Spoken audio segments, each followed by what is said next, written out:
If you've been told that building wealth means beating the market, picking the right stocks, or timing your way to the top, this episode might completely change the way you think about investing.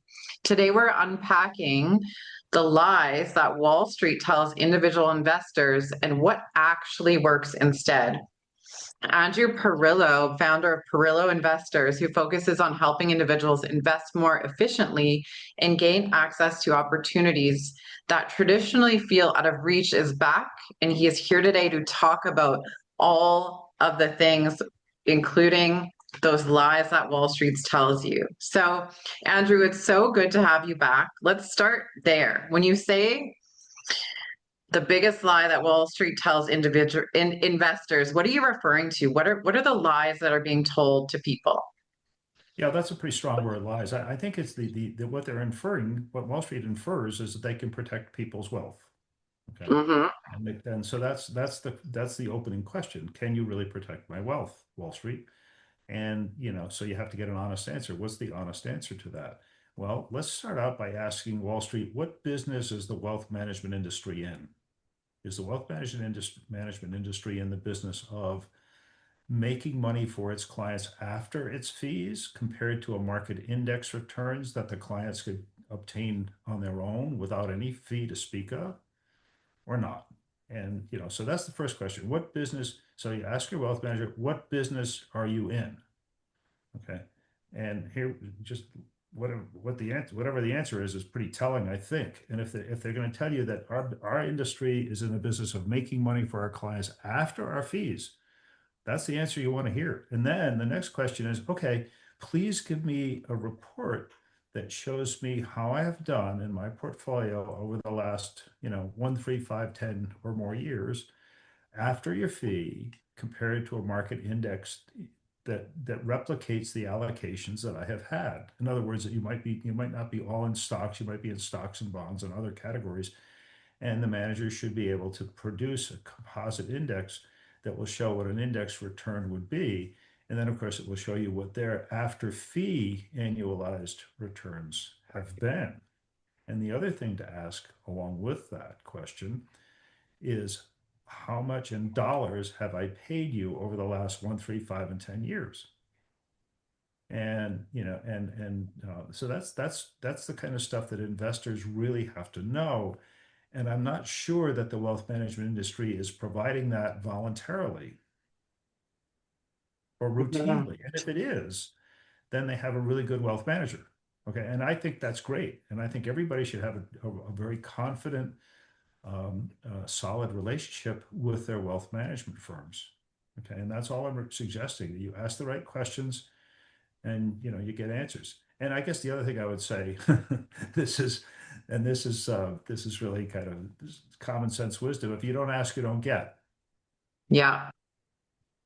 Anyway, 1000%. Why do you feel like everyday investors feel like the system is stacked against them? well, I think people feel intimidated. I mean, I had an individual tell me when I was writing my book a couple of years ago. I said, how much are you paying your wealth advisor? Oh, he's done a really great job for me. I said, well, do you know how much you're paying him? Yeah, I'm not really sure. And then I said, well, you should ask not just what you're paying him, but what he has made you. And in this case, it was a man, what he has made you after his fee compared to a market index. Oh, no, no, no. That would be confrontational. That would be confrontational, asking that question. And this is interesting because this individual was a woman who was very successful with her own real estate brokerage firm, did very, very well, had a fair amount of money. And what she does professionally is she negotiates prices of high price residential homes. That's what she does for a living. That's what brokers do. That's one of the things they do. And it's one of the main things they do. And, but yet she felt intimidated to ask her wealth manager whether or not he made money for her after the fee compared to a market index. So, if somebody like that is intimidated, and I know that other people are too, because other people have told me straight out, look, I don't really know. The whole process intimidates me. I don't get it. I don't understand it. And so Wall Street does a really good job of confusing people. of making Yeah. things seem really complicated.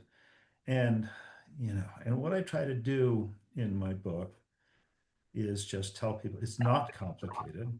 And, here are the steps you take. It's like anything else. You could, if you take it if you have a structural framework for asking the questions and building a strategy for yourself that works for you as an investor, as an individual, not for somebody else, but for you, and not based on some generic questionnaire, but no, based on your specific behavioral tendencies. Okay, that's what you need to do. And and that's what I tell people in the book. So, and basically it's a few questions. It's like, how much risk do I want? How much risk do I have? And how much risk do I need to get to where I want to be? And what am I paying for that? And then how do I get there? So those are the questions that I want to answer. Those are the problems that I want to solve. So I totally think that this complexity plays this role in keeping people so dependent on these financial institutions. And so, if people understood the simplified version, which you're referring to, I think that would benefit everybody. But I think there's this illusion that people are fed that keeps them in this cycle, and it keeps people essentially afraid of money. Okay, well, here's something that's on the face of it is very straightforward and very obvious. Okay, most people see the advertisements for wealth management firms on television, okay, and elsewhere on the internet. And does even one of those advertisements make a claim that it adds value over and above an index return after their fees? And the answer is no. And why is the answer no? It's because they don't do it. That's why the answer is no. They can't do that. And, it's a regulated industry, so people have to be very, very careful about the claims that they make publicly. And but I will tell you that, in the institutional world, institutions, and all I'm suggesting is that individuals can invest the way institutions invest. And it's simple. You ask the right questions, you know, you insist upon getting value for the money that you pay, and you have a framework and a strategy that is durable. And how do you do that? And I guess I should mention here, I have and to my knowledge, this is the only one available of its kind. Okay, and that is a questionnaire that's essentially a behavioral questionnaire. It tells you how you're really going to react. It makes a really good effort, and I think creates the answer of how you're going to react, not just what you think you're going to do, but what you actually do when you're tested by a stock market decline, which will happen. We haven't had a real one. Well, we had one last April. We had one in COVID. We haven't had one that lasted for very long in the last decade plus. So most people haven't even seen a bear market. And I can't predict when we're going to have one, but we'll probably have a pretty steep market decline at some point. So people have to be prepared when that happens for what they're going to do. And that's all I'm saying is to be prepared. So it's no different from anything else you do in your life. I'll be prepared. You don't want to go out on the highway and start driving really fast in a slower speed area. You can't do that. That's dangerous. Right. So just be careful. And the same thing with investing. You don't want to be driving fast if you should be going slower around a bunch of curves.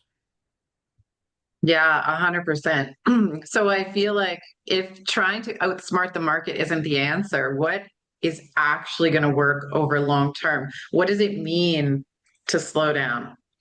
Well, what it means is there's a book that I mentioned in my book is called Thinking Fast and Slow, and it was written by a Nobel Prize winning person, psychologist actually, whose name is Daniel Kahneman, and it talks about just being more deliberate and in your decisions. And there's another book, that's written by Michael Lewis called The Undoing Project, which talks about how Kahneman and his research partner Amos Tversky thought how do we make decisions? That's the question. How do we make decisions? Do we make them quickly based on impulse and reacting to something, or do we make them more in a more deliberate way, considering longer term possibilities and different scenarios? Okay. And that's the latter way, the more deliberate, slower thoughtful way to do it is the right way to do it. And that should help us avoid making emotionally driven decisions, which in my experience working with real people for a long career have led to mistakes in their investing programs. So and the other thing I would say to people is just listen to what Warren Buffett has said. The guy is, he's been right. And so to answer your original question, how do you do this and avoid problems? You take a longer term view, you accept the fact that the markets are going to go down, they will go down, and they're going to be scary, maybe even terrifying. And as long as you have the runway to stay invested and that you don't need that money right now, just stay invested. And that has been the right advice for at least 100 years, okay, that we have really good records on, okay? And timing the market is it's a losing proposition, and I have statistical, facts to show that. It's very, very difficult to do that successfully. And that's by the way, you could turn on any financial news channel and see people telling you that they know what's going to happen in the stock market. Well, there's an AI bubble and it's going to burst and everything's going to be terrible. And I haven't seen valuations like this in 25 years. And this is going to lead to and look at the national debt. It's so high. And they'll point out a million different problems, all of which are real. Okay. They're concerns. And they may well, they may well result in adverse outcomes, at least for on a temporary basis. And temporary could be a year or 2 years or more. Although I will say that most bear markets, down markets, uh, do not last as long as the up markets do. And the up markets are where you have to be when they happen. So if you can avoid the down markets and just be in the up markets, then you're a winner. But that has not been a winning strategy for the vast majority of investors. So just think slowly, think deliberately, look at market history, and yes, it involves risk. And you know what? You don't have to take risk, but if you don't take any risk, you're not going to get any return. And the natural thing that most people will do is say, I don't want to take risk. I don't understand it. It's too complicated. I don't trust anything. I don't trust Wall Street. I don't, I tried it once and I lost money. I'm not going to do it again. Okay. But the reality is that even if inflation stays at 2%, okay, uh, and which it basically is running at right now, as a matter of fact, uh, you're still going to lose money over time, and you're going to be better off taking a little bit of risk to preserve your purchasing power in time. And that's the kind of stuff that I would share with the people that want to, connect with me or follow me. And I don't have picks to click. I can't tell you how you're going to make a lot of money in a short period of time. Although that's a very seductive message. Okay, that's not the message I'm giving. The other seductive message is, oh my God, the world's going to fall apart. You got to get out. Fear sells, but do not submit to fear. If we submit to fear in our lives, we're probably not going to be too happy. Yeah, 100%. So what mindset shift do people need to make if they want to stop playing this losing game? Like, how do we approach that? How do you release the fear? How do you trust and have faith when there's so many messages being delivered out there that I don't know, perhaps isn't true? Well, look, I mean, we're all influenced by what's happened probably most recently. Okay. And that could be good or it could be not so good. But I think the important thing is to let me back up a little bit. The people behave basically the same way over time, and there are extremes of behavior. And one extreme is fear, the other extreme is greed. Uh, but what happens ultimately is there's an average. Okay. And the average, it turns out that the average in terms of financial markets is that the S&P 500, which has been around for 100 years, has made 10.4% a year with dividends reinvested with no taxes, which is what you would get in a retirement account. The And so it's going, even though it may be down a lot, and it may stay down for a long time. I mean, from the dot-com crash until 2009, it was down 3% a year. People didn't make any money for a decade, almost a decade in the stock market. But if they stayed in, they did very well after that. And they've done very well for the last 15, 16 years. Um, and it won't stay that good. I mean, the last 15 years, the last 10 years, the stock market's up almost 15% a year. That's not going to continue at that rate. And you know, so being resolute, um, having confidence that the future is probably going to be the behavior in the future is probably going to be the same as the behavior in the past. So that means we're going to see extremes, happy people and sad people. It's just the way it works. Um, Right. so, but if you believe that things will return to an average, then you should have some confidence. And that's hard to do when, the wheels come off. I mean, it's hard to do. So, but people have to be reminded when those instances hit them in the face, which they will. Uh, they have to be reminded that, okay, it's come back in the past, it'll come back again. We don't know when, we don't know how fast, but it will come back. And why will it come back? Well, it'll come back because people who are running corporations for profit for their shareholders have an incentive to produce a return for their shareholders. And they adjust to whatever the economic conditions might be. Now, we're seeing at this moment in time, we're seeing oil go up, a lot, 60% in the last, couple of weeks. And which is an historic rate of increase, by the way, since the a long time in the early 80s. And what does that mean? Well, in the short term, it's not good. Okay, everything's going to be more expensive. Will it stay that way forever? Well, the bottom line is that the globe has a pretty big supply of oil. So when these disruptions subside, and I hope they will subside, um, don't know when, don't know at what rate they will subside, but things will come back to normal. And in the meantime, if you sell at the bottom, you're going to be hurting. So don't sell.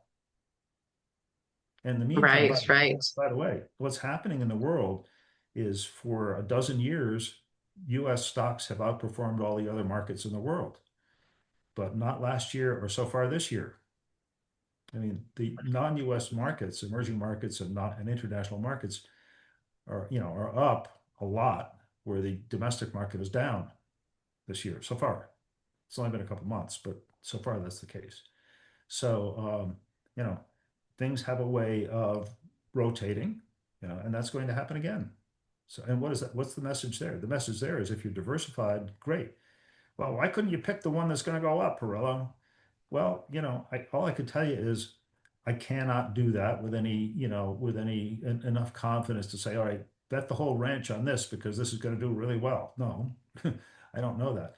All I know is that in time, these things will revert to the mean. They will come back to an average. And that's what I'm doing. And that's what behavioral finance is all about. And by the way, it's worked really well for, you know, for the 50 years of the institutional investment world. And it's only been, it hasn't been around for 100 years. Institutional investing has only been around for 50 years. So all I'm telling people is just invest like an institution and don't get ripped off with fees that aren't making you any money. Now, having said that, there may be wealth managers out there that are really terrific. They're skillful. They're making money for their clients after their fees. And I think that before anybody makes any kind of change with a wealth manager, they have to determine if that's the case. And if it's not the case, then they have to consider what, would be a better situation for them.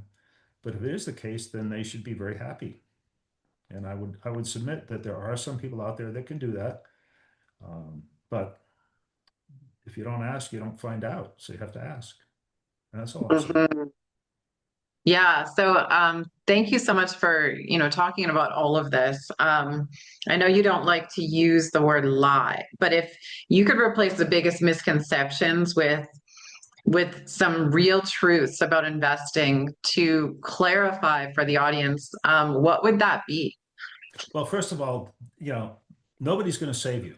Okay. Wall Street's not going to save you. The wealth management industry is not going to save you.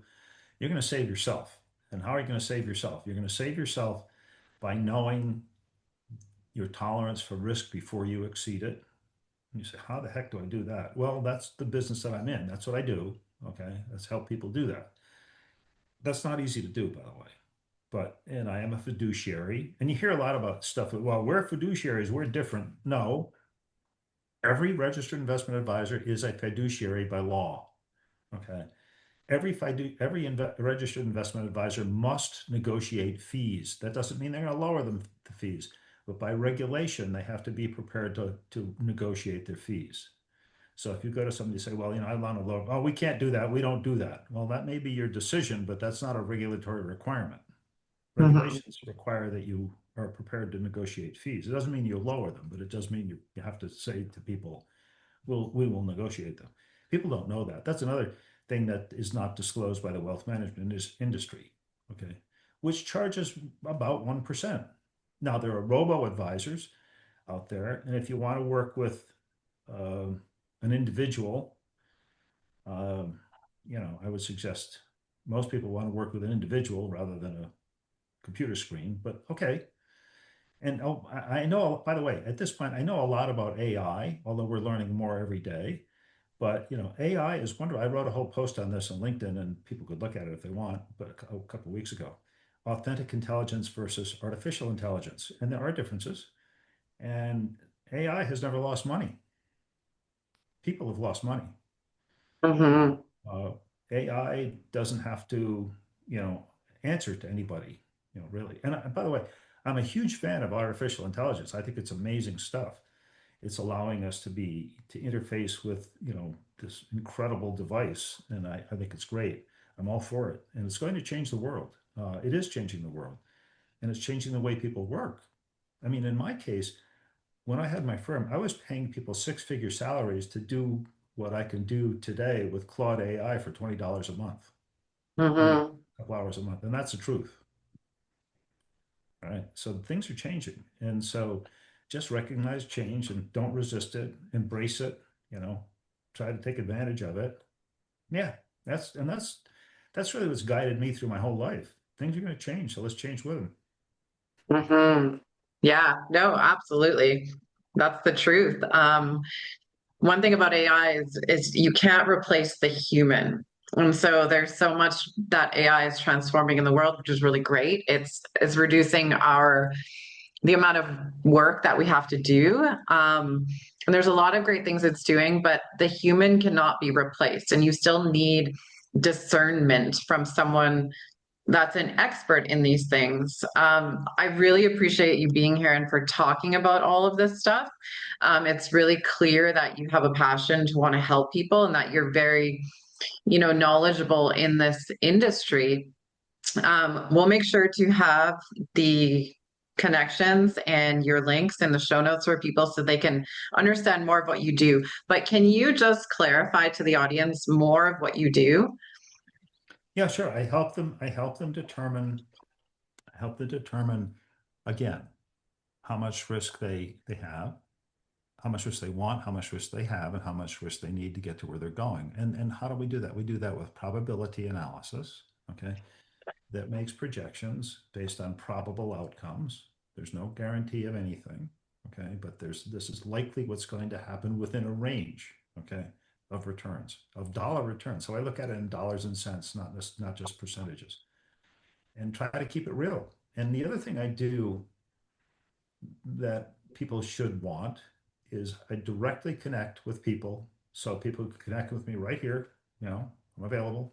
We could walk. I could show you the program that we use that will show them, what I've been talking about. Here's your portfolio. Here's the risk that it implies. And is this what you want? And this is what it means. When I say implies, I mean, over the next 6 months or 2 years, what's likely to happen to this portfolio? And is that something that's acceptable to you? And if it is, we say, okay, great, leave it that way. If it's not, then we have to change it. And you can do this yourself.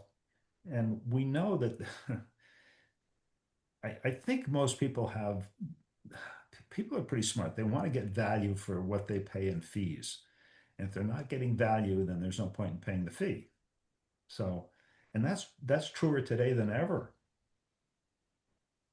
And and we don't need a lot of examples to prove that because 25 years ago we didn't use Amazon. 25 years ago we didn't even use the internet. Well, it was 30 years ago, really, it started, but call it 25 years ago.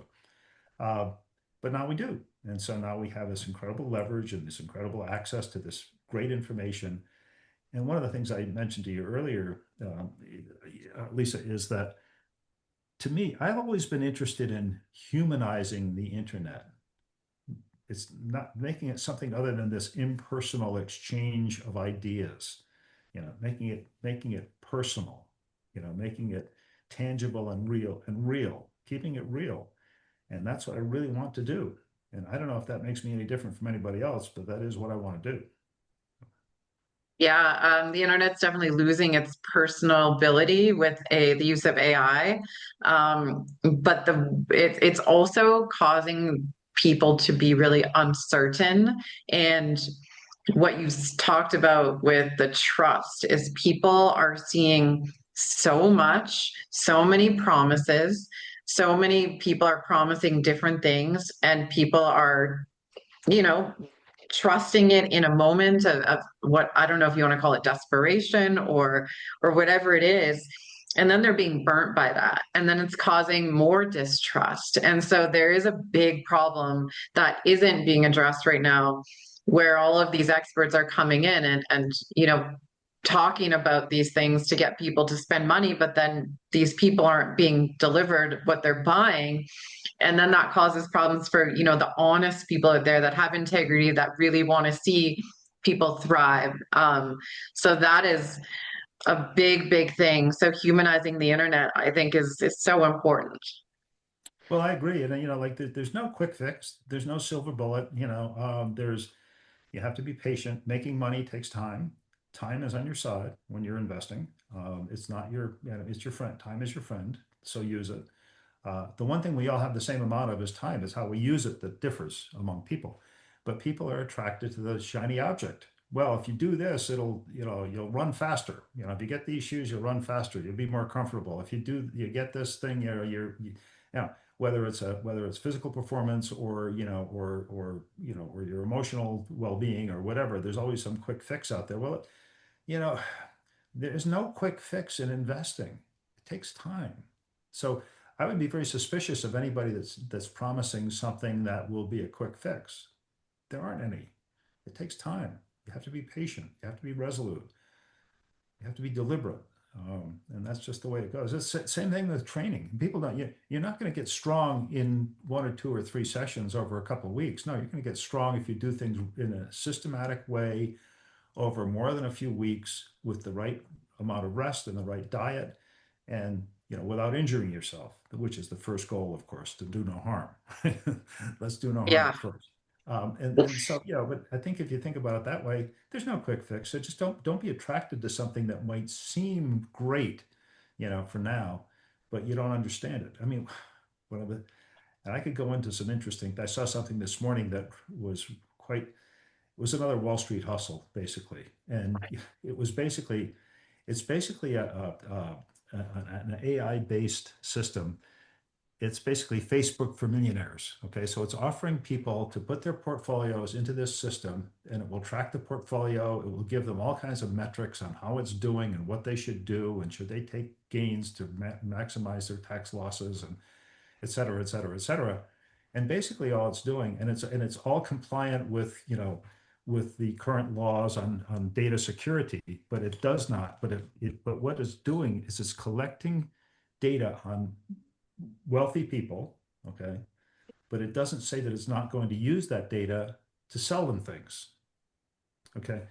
And with all respect to social media and Facebook in particular, the users are the asset. The users are the audience. The users are the people that buy stuff that gets advertised on Facebook. Hmm. And I believe most people would agree with me, okay? But except that now there's a financial version of Facebook for millionaires. And I won't say the name of it, but there are a couple out there. This one it's really interesting because the opening gambit is very very exciting. Oh, you can get all this information and it can aggregate your private partnership information and it could give you reports and real time monitoring and notices and so forth. and it's great, but and it's all compliant with data security protocols that are legal requirements. But it does not say that it's a fiduciary. It does not say that it will protect your information from being used against you, essentially, or to sell you stuff. Okay. But that's what it's really doing. It's collecting all this data and information so then it can say, okay, well, let's go sell this product to this person or these people. And that's what it's going to do. It doesn't say it's going to do that. It doesn't say, oh, by the way, it says it's free. Okay. This is free, right? So I guess that means there's a free lunch, right? But I guess I've never had a free lunch. Maybe it's out there, but this is not free. But it's saying it's free. But nowhere does it say this is how we monetize this multi-million-dollar investment that we've made to provide this service to people. And that doesn't say that anywhere. It's just, oh, well, it's free. Just take advantage of it. It's terrific. And they show all these, and then they publish the testimonials of people say, oh, this is great. This is a great system. I love it. I love it. I love it. There's nothing like it. It's terrific. It's terrific. Okay. No, but how do you get paid? They don't answer that question. It's amazing. It's to me, it's like, duh, that's another Wall Street hustle.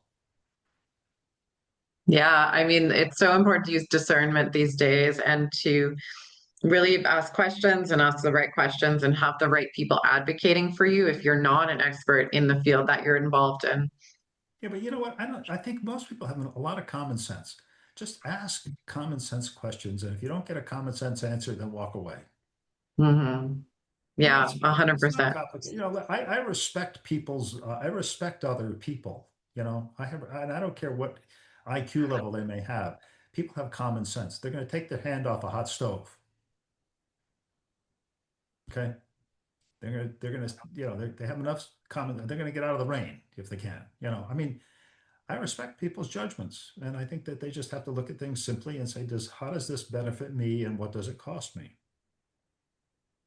Anyway, keep it very 1000%. simple. Andrew, where can people find more information about you and what you do? Okay, it's Parrillo, that's Parrillo, investors.com. And yeah, there's a lot of stuff on my website. There's a short video clip that explains what I do in terms of investment risk. The It's on the homepage. And then there's a profile that I just added this weekend that I think is unique. And it takes maybe 10 or 12 minutes for somebody to do it. And you don't have to put your email in there. It doesn't, you can do it. It's completely complimentary.